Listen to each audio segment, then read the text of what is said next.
Predatory Gacha game monetization tactics tier list from bad to worse. Let's jump right in. It's a blind video reaction. Never watched this video ever before. So let's see what this gentleman brings us to the table here. MiHoYo is not your friend. Kuro Games is not your friend. Hypergryph is not your friend. Project Moon is not your friend. Gaming is a business. It has always been a business. Ever since the birth of arcades all the way to the rise of mobile gaming, companies have always used gaming as a medium for artistic expression, as well as profit. While there are, in my opinion, honorable ways to monetize a game... It certainly is that way, and it's like wild and fascinating. Like people sometimes don't see that. Of course, like there are like nuances of like fan service where they actually listen. This is maybe like on the lower end of the spectrum. Somewhat also depends on the company. Like, there are like rumors that like Warhammer and whatnot. Not like Warhammer. What is this? Warframe. Warframe. Oh, Warframe seems to be very fan service oriented, very free to play oriented. Of course, like we are now talking gacha. So like the gaming industry in general, to like address it. I think like the most predatory form of like gaming monetization schemes is like when you introduce mechanics that save time, which is like quite fascinatingly thing that like goes on within gacha. Like basically like when you like buy the gems, like the gacha universe like evolves around like the full mechanics like for the character, so that you can like emotionally and psychologically bind yourself to the characters, so that you can like resonate with those. We had this video like before, to like we'll like re-elaborate it. It's basically, in a sense, like to put an abstract analogy into place, like people who are, for example, within the fashion scene.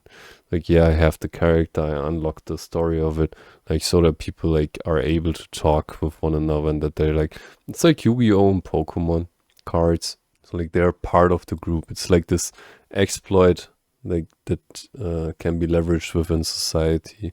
Like people want to belong, and like in order to belong, you like, especially like in a consumerist oriented society, it's like well advised, if you want to play along, like if you want to fall for this fantasy, if you want to have the same charms as your group has, and like basically also a character like this can serve as a charm, like a token of identification. Yes, I have this character just as you guys have.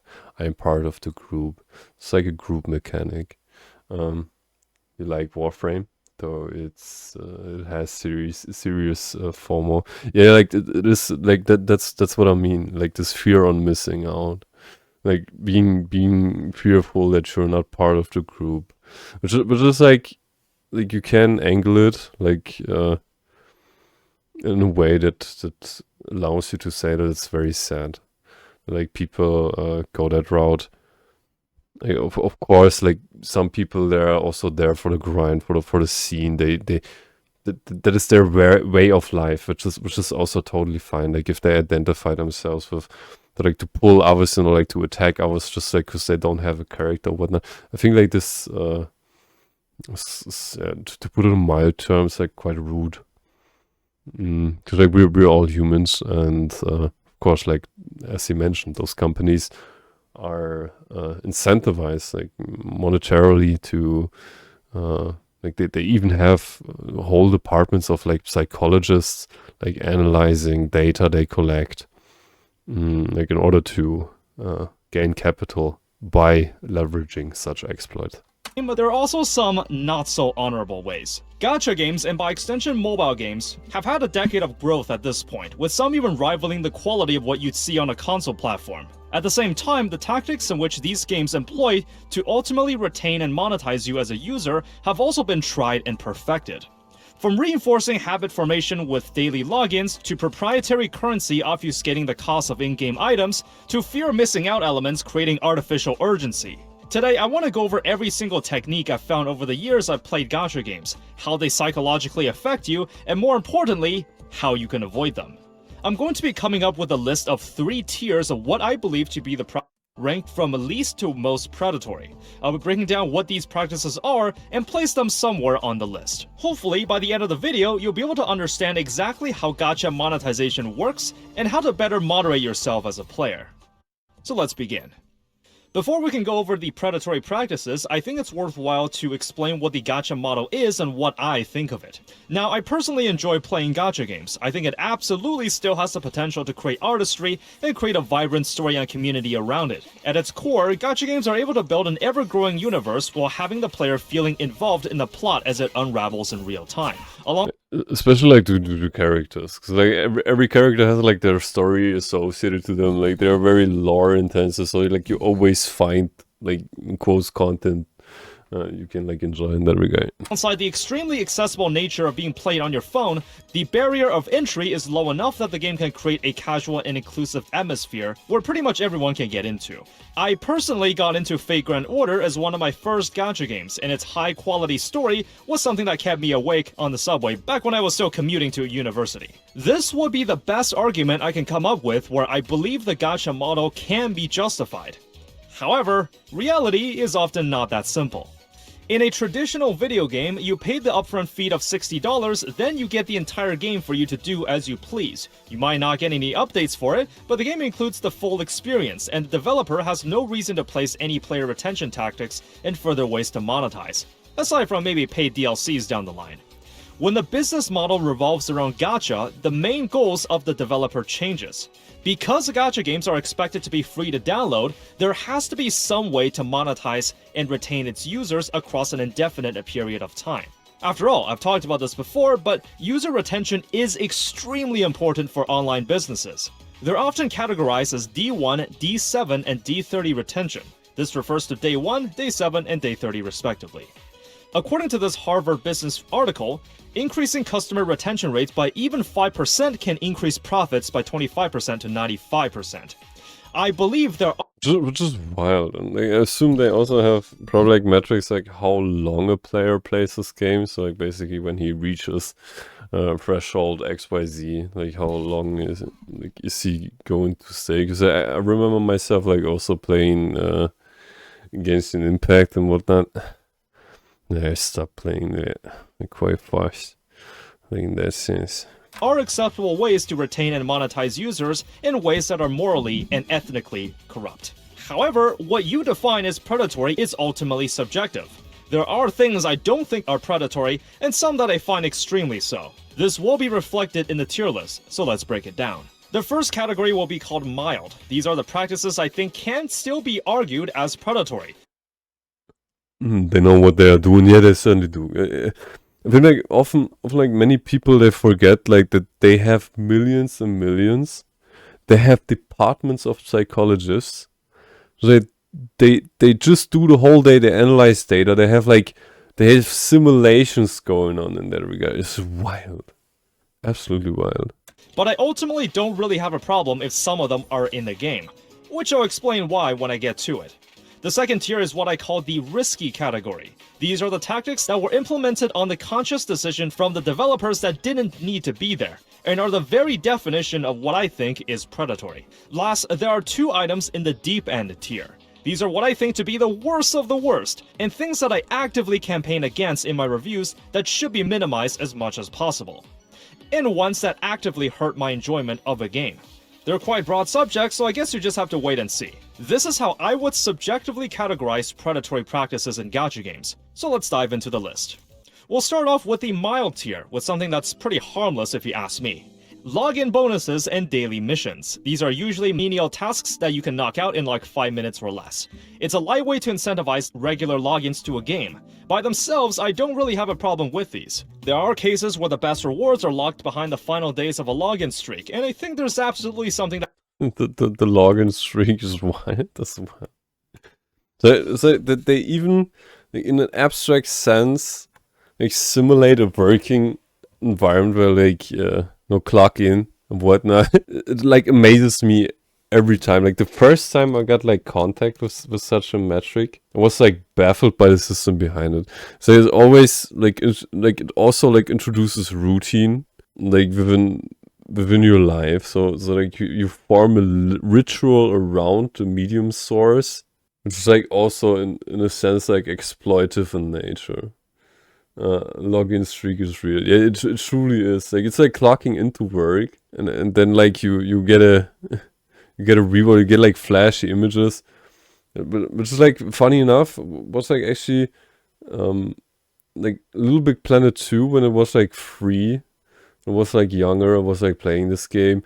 It was like an amazing video where they shared like on how to make a game like appealing in that sense. Like it needs to be flashy. Like that you need to have like a haptic response in that sense. Like, so there's like something's going on, and this is like basically the meta they're like utilizing here in order to form this ritual of like daily reoccurrence. And then of course like as the week has the weekend, the login streak has the like reward in the end. That can be said about that. Overall, login bonuses are pretty tame. The stamina system is yet another player retention method that's pretty much baked into every gacha game. There are many ways to implement this. Some games might max out your stamina reserve in less than 24 hours to encourage 2 logins in a single day, and some that don't. Regardless of how it's done, the stamina system represents a major source of progression for your account. The daily missions and spending stamina usually are the 2 biggest sources to level up your account. They give a ton of player XP relative to all other repeatable activities in the game. This is of course habit formation at its finest. You want to progress fast in a gacha game? Simply do your dailies and spend stamina. Yeah, like I think he described it perfectly. It's like formation of habit, like forming a ritual. You have routine, reoccurrence is wild. You can exchange stamina for in-game materials, but obviously at a controlled rate. Wouldn't it be much more player-friendly to just erase the system and let players farm something for as much as they want? Yes it would. When there's a stamina system, you don't get to play at your own pace. You get to play at the pace in which the developers let you. I personally don't have a problem with battle passes and its premium paid track. Battle passes have been normalized in a lot of games across many genres. I'm okay with paid players having accelerated progression through additional activities. In terms of additional purchases, it's in my opinion one of the least insidious ways to monetize and retain users. Alongside daily logins, I mostly don't have a problem with these tactics by themselves. There's a very big caveat I'll mention later, but you'll just have to wait and see. You may have noticed that some in-game events have a weird Yeah, also like somewhat agree in that sense. Like when you play a game daily, like when you like daily player and have like a daily reward going for like the login. And besides like incentive that gets like created that way, like you would play the game regardless. So time gate on what portions of the event are unlocked, usually releasing a few levels every few days. What about why is there a weekly cap on how many times you can farm a boss drop? Wouldn't it be better if that cap wasn't there? You'd be absolutely correct. All of the mentioned tactics so far aren't necessarily for monetizing you, but rather for player retention. It's vitally important for an always online game to have a steady player base. Even if you're free to play, you're still a valuable asset to the company. You may contribute to the community in some way and spread the word to newcomers. Besides, I didn't look at it like that way before. It makes sense, like when you have like certain aspects of the game just like being accessible at a certain time frame. It's like FOMO introduces incentive to basically like keep playing the game. It's like, yeah, while you wait, you can do other stuff as well. As long as you remain a player, there's always the opportunity that you'll decide to spend money in the future. The reason I don't really have a problem with the tactics mentioned so far is that it's understandable some of them are in place in order to retain players. Here's my challenge to you. For tomorrow, just don't log in to any of the gacha games you play. That's it. It's kind of like skipping class. Once you do it once, then you realize that you can just keep doing it. When you wake up in the morning, sit at your phone or computer and realize that you can do whatever you want without needing to bother with dailies or login bonuses, it'll feel like a weight that has been lifted from your shoulder. Power creep and feature creep. These specifically refer to newer release characters having better stats and complex kits. Balancing this factor is quite difficult. As a gacha game, it needs to release new characters to entice new and existing players to stick around, and the game must find some way to market or innovate on the game's existing mechanics. Aside from aesthetics, a game might absolutely try to sell a character by making their damage numbers bigger. That might work out in the short term, but there are long-term ramifications for this. If everyone is godlike, then no one is. He's not wrong, though. You must log in mission would be a disaster. Well, I think like overall and in general, the term must is like quite abused. You can like logically deduct like if you want something, therefore you must to do it because you want it. Though I think like even in that sense, you can argue that like must is like a very framing, a very minimizing term. Because like in the end, you can decide everything. You can decide to get shot, for example, like even at gunpoint. You can still say no, I don't want that. Like, you are in control. You're not not a direct like slave to like circumstances. You can like argue like, yeah, like due to the atoms like causation that you were like forced to do it in that sense, like I don't know, like animal brain kicking in and whatnot. So like in the end, you're quite in control of everything because you're like given the control over your body, so you're able to do certain things that will put an end to force if you want. He's right, though the thought of wasting your precious resources bothers you, which like might be more a thing of identity rather than necessity. It can be that you like I was like watching a video like why do like gentlemen these days like to play games so often, because like we get approved that way. Like it's a form of regular improvement. Like you get approved, you get approval. You do something, you have like a direct feedback which is positively associatable. Which is like why we play games. So this doesn't just go like for a gacha, this also goes for like Call of Duty and or why like many people, for example, like cheat. Because they get approved that way. They get like a positive feedback for what they do. They don't get like screamed at or whatnot. To put it metaphorically speaking, yeah, of course, like if a cheater, for example, like gets like screamed at because he like rage baited someone with his actions, he might get off of that. But it breaks down to a form of approval, haptic response, action, like dopamine. So basically, like, you get hooked that way because it's like a dopamine feedback mechanism taking place, which is still controllable. Like it's just painful, and like you can then like decide like to go the comfort route or you don't go the comfort route. In the end, it's both is okay as long as you're like say like dopamine addiction, if you want, becomes problematic when your health depreciates from it. So for example, if you would skip eating, like you sometimes read those stories where like people starve themselves to death or like play themselves to death. Like at those points, it becomes like very problematic. Besides that, it's like a culturally integrated thing, and I think also something that those companies like monitor in a sense. I think like a way to like mitigate all that is to maybe look at it rationally. It's a physical machine built out of atoms, utilizing photons in order to like stimulate your brain, like basically just analyzing what is happening here, which is like also again a point where I can refer to critical thinking. Basically like, just like asking questions like, why is this happening? Why is that happening? Like basically understanding it.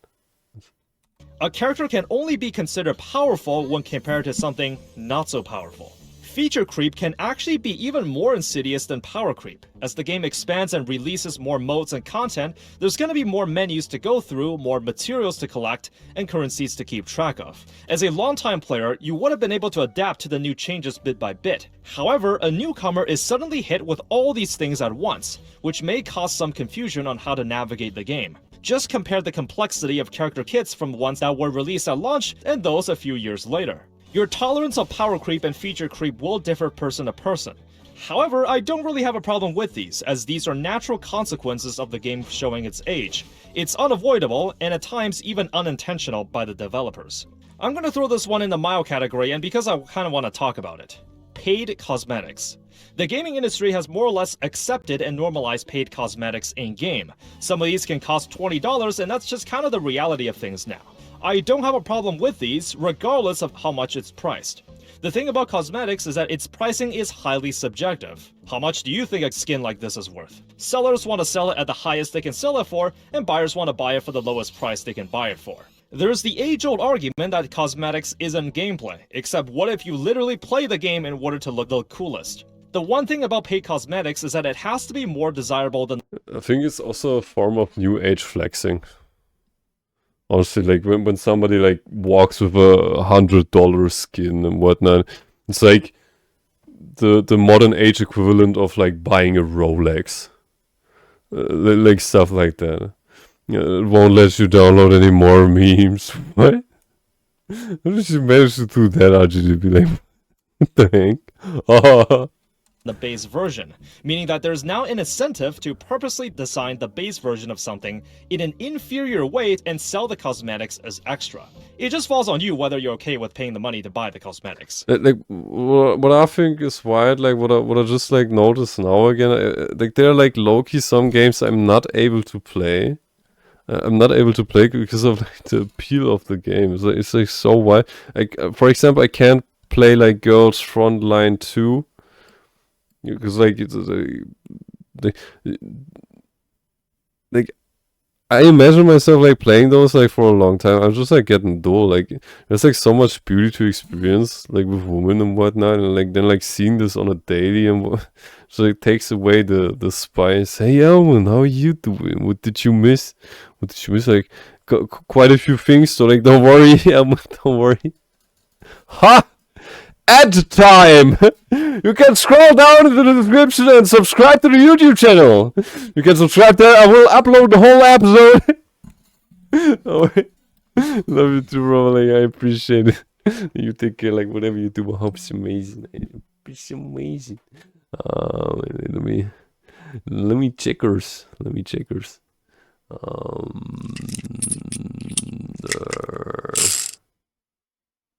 Yeehaw. Alright. Good. Okay. So popping and rolling. Now we move on to the risky tier. This tier lies in all the tactics that fit my very definition of Predatory. Let me start by ripping off a band-aid. Any gacha system, regardless of how it's implemented, is predatory. There is no wiggle room for me on this subject. If you can pay real money to obtain more gacha... I think like... predatory is quite interesting terminology being applied here. We can also say like highly monetary incentivized. Just simply like business exploiting psychology like in order to profit. It's like if you want, you can like also argue like luxury brands do the same thing. Basically like sell you prestige. The right to brag in a sense. Currency, it fits here. I don't care how generous its poll income is. I don't care if it has a separate weapon banner or it has incredibly high drop rates. By nature, there's no conceivable way I can agree that a gacha system is not predatory. But let's entertain some edge cases. One of my most beloved gacha games of all time is Limbus Company. I put in a lot of hours into it and I like it a lot. This is predatory. It's putting a shitty slot machine in your game. Yeah, I agree. You can just describe it as predatory. Like now we come into the fest of words. You can also describe subscription models as being predatory in that sense. Like what I'm trying to get to is basically like going to the core mechanic of it. Going to the core mechanic of capitalistic a system being instantiated without like being here with the intent of associating a negative incentive towards this term. I have no option to buy the character outright, which might I agree. It is like a slot machine in that sense. Yeah, it's exploitive in nature. It's exploitive in nature. You can also, for example, go ahead what I'm trying to get to. I'm not here to say, now you can apply another term for it. I'm here to say that the term predatory is quite specular. It's a spectacle. Utilizing this terminology. I think it's very advisable because you have many terms within the vocabulary, which are often carrying then emotions attached to it. Which might makes it advisable to also seek out core mechanics behind this terminology. So why, what is it that lets you apply the term predatory? This game has the dispense mechanic, where after the most recent character has been on a raid-up banner, then you can spend farmable shards to just get them from the menu, allowing you to bypass the gacha entirely. You get the shards by doing daily missions and grinding the roguelike mode. You'll still need 400 of it, and buying the premium battle pass does accelerate the rate that you get it. But still, allowing players to do this is pretty insane. Does that mean that Limbus Company's gacha system is not predatory? No, I disagree. This is a very slippery slope to go down. You know the saying, you give an inch, they take a mile? Let's assume that the majority of players agree that the game is not predatory because of this feature. What if a new developer sees this and thinks, if the players don't think it's predatory, then maybe we can do something similar. However, one change they made in their game is that instead of the 400... So it also basically imposes control over the industry, which is a good thing, because some people, they are not capable of looking behind such systems taking place. I also see events within forms of communication, regardless of IRL or the internet, where people are being where people are being presented with hostile behavior towards them because they are not having certain aspects of the game within their game internal asset list. So sure, this part of our society, how it behaves and how we walk in that sense. Charts to get the character, it's now 800. Would you still think that's okay? Now what if a third company takes a look, does the same in their game, but the shard requirement is now 1200? Well, people argue that as long as you can farm it for the shards to bypass the gacha, it's not predatory. So what's the problem? As you can see, as soon as you start entertaining the idea that gacha is not predatory, it opens up a lot of room for developers to get sneaky and try skirting around the definition. And that's why I can't be budged on the subject. I will continue to enjoy Limbus Company. However, at its core, it's classified as a gacha game, and that makes it predatory. The next one is straightforward. I call it the sunk cost offer. You may have noticed that in pretty much every mobile game, there is an extremely high value pack you can buy for as little as $1 for new players. You might think, well, it's just a harmless offer for some ice breaking. It's a good gesture for new players to get a head start. I'd be dumb to turn it down. I mean, it looks so much better in comparison to the other purchases. Now, this may seem harmless on the surface, but it's in a sense giving a free sample of heroin to a black market customer who's a regular on buying opioids or alkaloids, more like alkaloids from a dealer.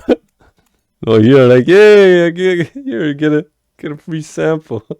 Come on, get hooked. You get some Oreos and milk. Fuck yeah, that's exactly what it is. Yeah, John. There's a very specific reason why it's there. Directly tied to the idea of sunk cost fallacy, this is meant to exploit the human cognitive bias of loss aversion. Studies have found that players who spend money, even if it's little as $1, It's like, oh yeah, wow, 100. Let's try it out. are more likely to make another purchase in the future. If you spend any money, you're now invested. I already spent $1, why not $5 more? If I stop now, that would be a waste of the $1 I spent. I played a lot of gacha games where I did buy the $1 pack, and then after stopped playing in a week. I basically thought of the situation like this. I went into the store, browsed around, bought a pack of gum for $1, and now I'm walking back out. You can walk out at any time if you think the game is not worth playing.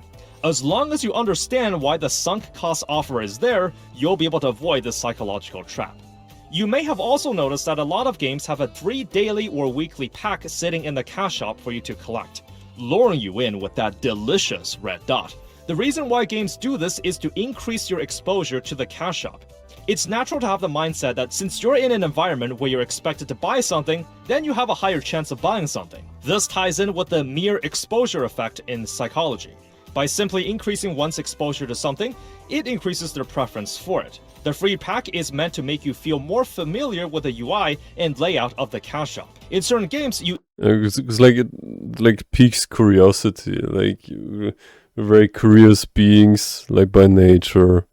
It's like how the brain works. Of course, you have like survival mechanisms being like instantiated within your brain, like in order to keep you from danger. Or like if it's clearly that it's like not like endangering your life, you're like, of course, like, by nature incentivized to like look, yeah, like what is this and whatnot. Like it's like basically, in a sense, if you want to get a comparison with like current technologies being present, like an actor critic model, like within the AI, so like you're always incentivized to do something, and okay, like this is known, this has been seen, it didn't cause any harm, so yeah, like why not exploring it further. even have to scroll down the menu to see the free pack past all the other paid offers.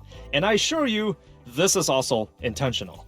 In terms of predatory practices, I think this one falls on the less egregious side. Besides, you can even make the argument that it's good that these packs are there. After all, you're still getting some bonus goodies every day. I mean, economically speaking, you absolutely should take the free pack. There's no reason not to. Me though, I just take my freebies and get out of there in 5 seconds. Another case where as long as I think like a scenario where it becomes, in a sense, psychologically exploitative is when it's an item that you can also easily buy that will save you time in the long run.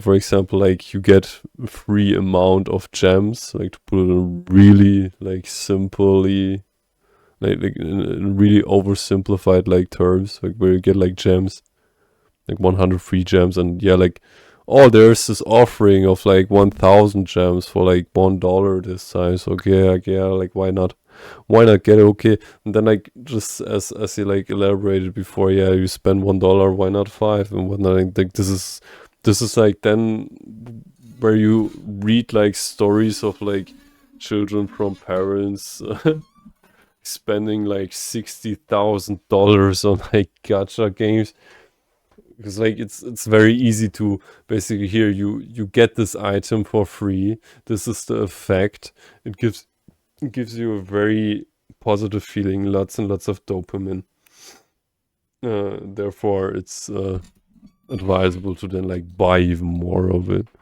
you know why it's there, you'll be able to understand things better. Like when we also like remember, okay, like then it's known, okay, like what does this item do, and basically like the brain wires it then, so yeah, okay, this is a good thing, let's like explore it further and further and further. This is a pretty big one. Every gacha game these days has their own premium proprietary currency that you collect in order to pull more on the gacha. However, there's no way to directly buy more pulls with real money. Instead, you have to buy the currency first, then convert that into pulls.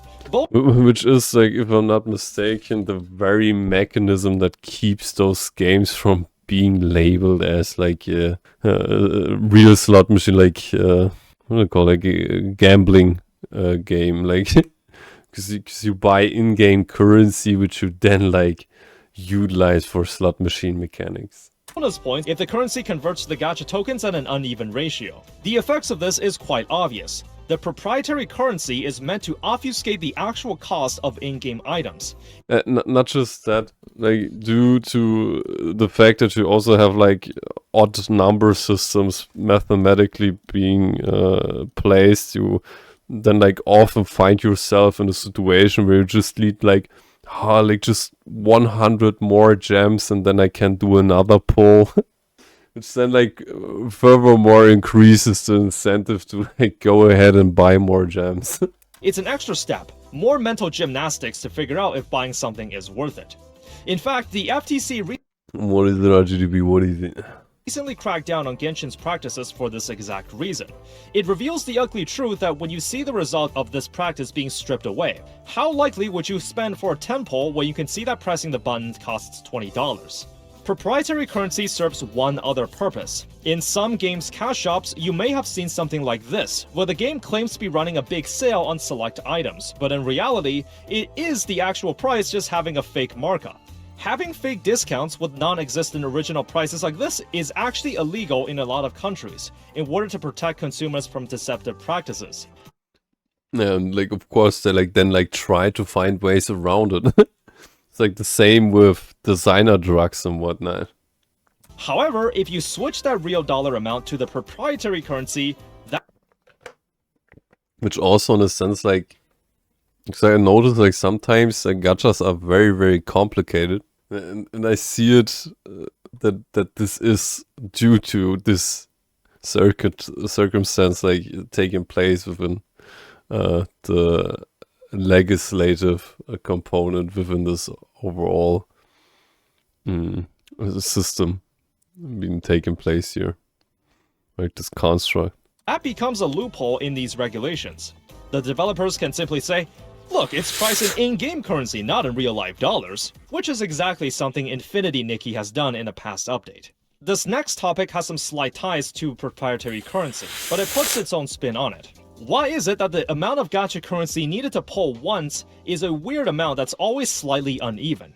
Genshin's 160, Arknight's 600, Reverse 1999 with 180, Mekarashi with 88, or Honkai Impact with 280. I assure you, these are not selected at random. What abusive pricing does is that it's again meant to throw off your calculations and how much you need to budget in order to plan your pulls. Let's say that every gacha game came to an agreement and unanimously decided to switch the number of currency needed per pull to 100, a nice, even number. Now, if I ask you, quick, how many Primo Gens do you need for 9 pulls? Easy, 900. What about 26? 2,600. 60 pulls? 6,000. But if we were to change it back to 160, things are suddenly not so simple. Now, you can still pull up a calculator and get the answers that way, but this pricing scheme serves as an artificial barrier to make you go through one more mental obstacle to get the results you want. Abusive pricing can also extend to the aforementioned proprietary currency. Let's travel back to 2023, back when I still played Genshin. Say that I wanted to buy the skin for Ayaka. When discounted, this went on sale for 1,350 Genesis crystals. I want to ask, how much should a player expect to pay to buy the skin in real-life dollars? Well, taking a glance at the top-up shop, you'll notice that there's no one combination of packs that perfectly matches the amount needed.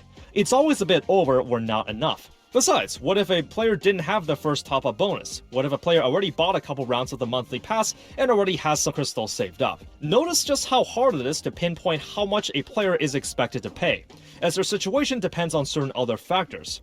Even after you bought the skin, you're gonna have some crystals left over in your inventory. While you can convert it to primos at a 1-to-1 ratio, you can't convert it back. So if you're someone that has some idea of long-term planning, then you likely just keep your remaining Genesis crystals there, in case you need it in the future. So you just leave it there in weird unspendable amounts. When the time comes when you do need to buy more, then that messes with the total amount needed all over again. I want to finish off the risky tier with a short. You hate that shit. You can never just buy shit in these games. Yeah, like basically just furthermore increases, like as formerly mentioned, the incentive of like buying stuff. Like just, oh yeah, come on. It's like 100 more. Oh, okay, like you can like buy 100 more, so like let's buy this pack. Like, it's basically just like the barrier of entry, or like the hesitation boundary like gets reduced to the maximum. It's like again like those people they have departments of psychologists which basically like construct that stuff. Story.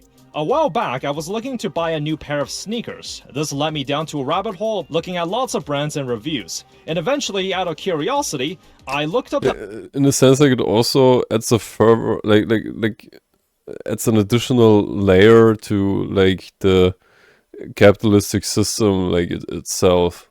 Like, basically utilize the spending mechanic. Like the spending mechanic itself gets like changed in order to create an environment which profits from the consumer behavior within our consumerist society. high-end sneaker lineups like the Travis Scott Air Jordans. I was shocked just how much a pair cost. I thought, who in their right mind would spend thousands of dollars on a pair of sneakers? What a waste of money. Turns out, if a sneaker collecting enthusiast saw it, they would go, well, yeah, you want the high-end sneakers with memorabilia sentiments or high performance, you gotta pay up. This is just normal for a sneaker of this caliber. When I started playing gacha games in a very similar fashion, I was shocked by how much getting a single rare character would cost if you purely spend money on the top-up packs. Which like yet again like you basically buy yourself a ticket for like talking within a group. So like you own this, you're part of the group of owners of the certain asset. You just like bought for yourself, like in order to be part of the group. Turns out, years later, I became accustomed to it. It's now a normal Like also like angling this like this way again also virtualizes the social aspect. You see basically the story and you see your favorite character, and this favorite character interacts with another character you can basically buy with money, and you see this all the time, and then you also like sympathize with the character, because like in an abstract example you play this character and yeah, like I see all the time, yeah, like why not have it also in my group so that they can be together again, and basically bringing them together. That if you buy the top-up packs in the gacha game to pull for a new character, you should be expected to spend upwards of $100 or $200. Someone unfamiliar with gacha games might argue the same thing I did when I looked up sneakers. Who in their right mind would spend hundreds of dollars for a virtual character in a video game? What a waste of money. In which someone like the very interesting aspect of like, especially when we talk gacha right now, the overall amount that like in total has been spent on the certain medium, or like on a particular medium, then like amounts to those sums which are getting said like where people say like who in their right mind would spend that amount of money for a character. Like when you then like look at the overall time, like if you would actually introduce like an account and like look how much has been spent overall, you will basically see like that those amounts have already been paid. me would respond, yeah, it's been like this since the birth of gacha games all the way back in the mid-2010s. I guess it does seem kinda unreasonable, except this is just how things are. This is completely normal. It's also the result of price gouging that the lower price packs look better in comparison. I think most rational players would see buying the top-up packs as the very last resort after they've exhausted all other options. There was a $45 pack in You've spent $400 to get one character in Fate Grand Order. It's just wild. It's like those small prices which like basically make the overall sum like pile up so vast into those amounts. And which shows you like how effective the system is like in the first place. And Girls Frontline 2 that let you select from a pool of limited dolls and their signature weapon. That's an insane offer. You'd be going upwards of $200 to $300 if you whale for them instead. What about this $30 pack in reverse 1999? Now, let me be clear about something. I don't have a problem with whaling in a video game. However, a fine line that I draw is that you must be aware of how much you're spending at all times. The moment you lose track how much you spend is when I agree, like especially like when you decide to like spend money there, like really like keep track on what you've spent so far in those games. you start blurring the lines between a fair purchase and gambling. So now we end up in the deep end. There are only 2 entries in this category, but they're quite broad subjects, so we'll start with FOMO, or fear of missing out. I absolutely despise FOMO elements in video games, except FOMO can take form in so many ways that you kinda get lost. The basic concept is that the game is creating artificial scarcity by making certain items or content time-limited with no predictable period where they'll come back, if at all. Here are the sources that I consider to be the main aspects of FOMO and how they hurt my... This is like very fascinating. It's in a sense like also the same approach with like limited offerings in terms of quantity available within the market. It's like something that Within Diesel, for example, does. He basically creates a fixed amount of goods. Like you have like a limited batch, like of only 100 pieces that are available to the market, which like furthermore increases incentive, which of course also can be done with time limited offers. experience with a gacha game. The first is flash sales. These pop-ups will lure you with a limited time deal that usually expires really fast. You better get it now or it might disappear forever. This plays on a fake sense of urgency to nudge you to make a purchase. Remember when I talked about daily log? This is really wild. I see a lot of people like falling for this. Logins and battle passes that by themselves I don't have a problem with. Well, if we were to include a limited time item in said login or battle passes, then that does become an issue for me.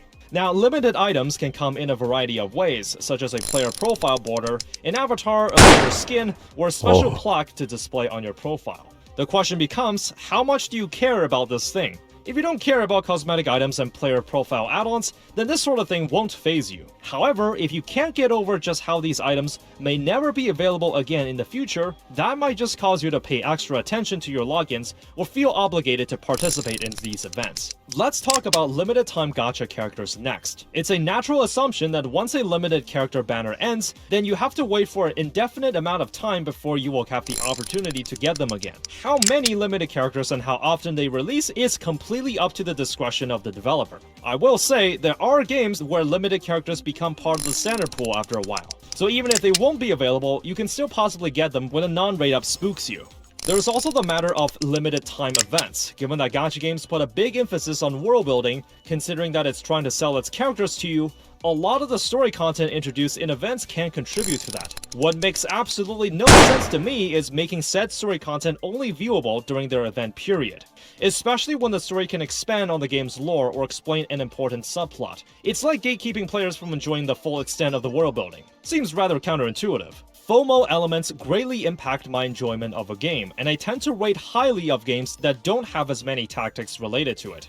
For example, one of my favorite games I'm playing right now is Reverse 1999. The majority of the newly released characters will become part of the standard pool after 3 patches, and when older events get archived, you can just view it at any time. Of course, this is not the only gacha game that does this, and I do appreciate it when there's pushback against this kind of practice. As you can see, creating artificial scarcity can be extremely beneficial to retention and monetization. FOMO is unfortunately one of the things that the developer has full control over. They get to choose what and when players get to access certain content, and that's why it's one of my most disliked predatory practices. Now, aside from FOMO, there's one more topic I want to talk about. Something so insidious that it overshadows every other subject on this list. One more trick to ensnare you into keeping you playing and spending money on the game. One tactic that's much more covert and impactful, as it permeates every aspect of your moment playing a game. Surprisingly enough, the game company is typically not the one that reinforces this. I'm talking about tribalism.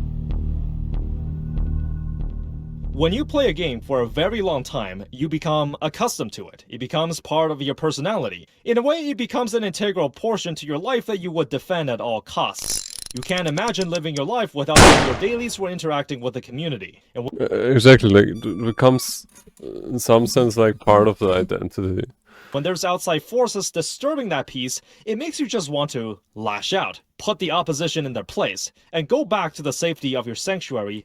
Like, also, in a sense, like it's like, if you want, in an abstract primal sense, tribal times, like when change was introduced within your routine, it meant to get accustomed to it again. Like if you had change being introduced, it somewhat also like introduced an aspect of danger. Routine has been disturbed, like something changed, which then like in consequence exploits like our very sense of like survival itself. A sort of loser would succumb to tribalism. Well, like actually, like many people, many people. Like it's a feedback loop we have instantiated within our society for a very long time. It starts with like growing up in a family. Like, believe it or not, like if you want, like traumatic life is more like on the lower end, or in terms of frequency and occurrence within the society. With like many isolated spots which never face any trauma whatsoever, and people like to appeal to values of their caretakers. Like again, then like there comes to like approval. Like how do people get their approval? How do people still be part? Like how do people make sure that they're still part of the group, that they don't get expelled? Because like again, like our species and our current society is still like in a sense very young, and like as of recent it's not as disastrous anymore. So like to actually die with the expel of the society has become more and more rare. Though like when you were abandoned in tribal times, this was equivalent to a death sentence. You were alone, and this meant death. And it's like genetically so profoundly engraved with us that that it introduces this exploit itself. This is why this works so well. And when we then like start to talk about critical thinking, and like people who are very simple minded, like when you're like required to like critically think, like it takes resources. Like many people they don't do that. They feel stressed and then like introduce terminology like overthinking, for example, which is like a wild term for itself. Like long story short, it works on many people. If any of those games become a part of your daily life, just take a shower and touch grass. Yeah, like you can say it like for some people they play it for like when it comes out and like never stop it. Like they play it for such a long like for like such a profound amount of time that it became their identity. That they formed synapses which basically stimulate dopamine receptors within their brains, so that they can't go without it anymore. You say this is a loser who has succumbed to tribalism. Yeah, you can certainly say it like if you want to say it that way. You want me to stop yapping, start clapping, clapping instead of yapping. Dabba dabba dum, dabba dabba dum. Dude, like why am I like thinking about like Eminem? You write it that way. That is your game. One of the biggest challenges I face when I review gacha games is coming up with actual valid critiques. The problem with critiquing a game, especially one that's well known and has a long following behind it, is that even when you're saying things that has validity to it, there will be a vocal crowd that will deny everything negative you say. It doesn't matter that you're right, it's that they don't want you to be right. Let's say you're... Which also imposes a threat to an individual. Basically, like if you piss off another tribe, they can come for you people. We're a very, very young species, like really get that, and it's like very advisable to also understand it. You've played a single gacha game for years already. When you see someone reviewing the game, a thought that might come up is, what gives you the right to critique my game? There's the age-old argument in the MMO community that you need to spend 100 hours on a game before your opinion is considered valid.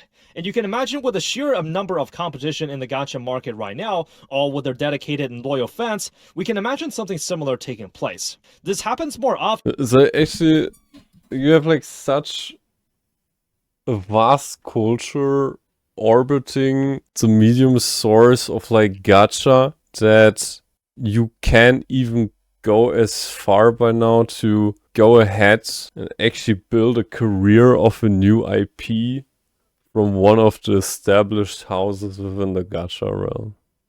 So you will always have like a residing fan base that you can then like entertain whilst entertaining the medium itself.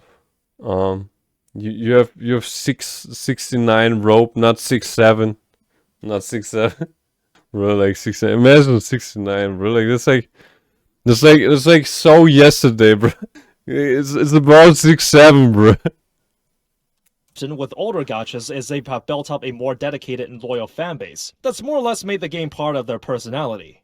Gacha tribalism is alive and real. This is my genuine advice to you. Your relationship with gaming companies is purely transactional. You can enjoy the game, you can spend money on it, you can buy their merch, you can go to their live events. Look, I got Snowbreak merch sitting on my desk right now. I don't have a problem when people enjoy a game as a hobby. The issue arises if you see the game or the company as anything more than that. Then I find that's of course like another component like to help. Like it is actually even associated with help. Like when people start endangering themselves or others, when they take away like others' freedom, when they try to dictate how something has to be, and then we talk tyranny, which is very critical and like concerning simultaneously. that extremely problematic. Online personalities can exacerbate this mindset even further. When a game or community gets big enough, online moderators and content creators have a vested interest in keeping their status of authority. You may notice that once in a while, a post or two that criticizes the game goes missing or gets censored. Or how certain content creators and influencers tend to consistently push a certain narrative really hard. Gacha X's devs really care about you, unlike the other developers. Gacha X is way better than Gacha Y. You become so sensitive to criticism that it's like if someone online made a simple comment, "I think Gacha Y is really good." Your immediate reaction is, "Oh, so you hate Gacha X?" Covering drama and rage bait content is extremely easy, and it often leads to a lot of views. I know this, and even this video is somewhat framed as so. However, when your exposure to the gacha space is nothing but drumming up reasons to be outraged, you have to understand how it affects you psychologically. If you really look deep and boil everything down, let's see which parties inducing gacha tribalism really benefits. The development company, moderators, and content creators, not the players. Online moderators will keep critiques of their game to a controlled amount to maintain their authoritative image. Content creators keep pushing their one-sided narrative as it drives easy views with rage bait and drama content. The company has no reason to interfere as it doesn't conflict with their interests. What better way to shield yourself from criticism than your own fans? What better way to feed into the echo chamber of toxic positivity than to keep unsuspecting fans in a constant state of hate and vitriol? To get easy views and reinforce blind loyalty towards them and the game. As a player feeding into this tribalistic behavior, your emotional vulnerabilities are being exploited for their personal gain. The only losing side here is you. I imagine the majority of gacha players are rational and mature people, and that there are many online personalities that are more neutral and more accepting of different ideas. I don't think any game is perfect. Even the best of the best can have critiques you can point out, and even the worst can possibly have redeeming qualities. Of course, I'm fairly certain that I myself may have Yeah, like somewhat also agree with that. It's like we tend to see danger quite profoundly. It's not an invitation to ignore like tyrannical behavior altogether. It is about being able to see the nuance taking place. You often see a very small percentage being like those outliners in the first place. The real danger comes from like people who are so severely not able to critically think that they actually go out there and like cause physical harm to individuals due to their medium being attacked in any way and or form. Which is like a very tyrannical behavior, and when we look in like in terms of history, like what tyrants did, it's like nothing you're well advised to like let slide. Like don't let that slide. I think like those people like don't entertain it with like with validation. Don't entertain it with validation. Like maybe like go there and like educate them on like what they actually do there. Like, cause like the best example, like for me, for example, that like comes to my mind is like concentration camps. Like the people who had a different opinion were put into concentration camps in national socialistic times. Like we even have it like today. There are like quite some places where this is still being done to other humans just because they have like a different opinion, a different mind, say something differently. They get prosecuted and like put into concentration camps, which is wild. It's absolutely sickening. Attributed to some tribalistic sentiments. Believe me, I know I'm not immune to this. As a game company, goodwill is a currency. It's gained when you do good things and spent when you do bad things. You can support and spend money on the game because you like how you're being treated. However, never forget that you are the customer. The moment you start defending the game from all forms of criticism is the moment you lost. And that is why I believe tribalism is the worst product that came out of gacha gaming, and the most damaging trap you can fall into. You are quite literally stopping the developers from making changes that could improve the game and allowing to exploit you even further. When you take a step back and really examine the gacha market, I think there's a reason why this genre of games will always have a degree of stigma that will never go away. A lot of the methods used to try to retain and monetize users are implicit and invisible. When you've been playing a number of gacha games, a lot of these tactics may have been normalized, seen as an everyday occurrence. It might be a weird experience when a game doesn't have a stamina system, or a gacha system. Regardless, everyone plays games to have fun. And while there's a lot of ways that developers can try and sneak predatory practices in the game, there's absolutely ways to enjoy it as well. I want to believe that the practices mentioned in this video will take away from what could have been the most ideal experience. And the best gacha games by my standards are the ones that take away the least. If you're a well-taught person, you'll probably be able to calculate the max pity total of the gacha currency as the real price tag of gacha characters. You understand that buying expensive skins doesn't affect your social standings or make you superior to other players. How the in-game characters are there as emotional objects for you to feel affectionate to. How this whole gacha tribalism argument is nothing more than a smokescreen to make you feel loyal to your own game and feel outraged towards others. What gacha games ultimately prey on are your emotional and mental needs. They create a fantasy, a world where you can fill the shoes of someone strong and powerful, and always longed for by others. There is nothing wrong. It's validation. Like people are getting validated within those games. wrong with indulging in such fantasies. However, just understand that gaming is a hobby, nothing more. Anyways, I hope you enjoyed this discussion video that dives into the more hidden side of gacha games. I think studying the inner working of how these games affect human psychology is so interesting. Let me know if you know of any other hidden tactics that I didn't mention, and if you want to stick around for more gacha reviews and analysis content, you know what to do. And for those that wish to go the extra mile, you can support me for as little as $2 a month on Patreon. Thank you for tuning in, be sure to spend moderately, and always remember, have fun out there.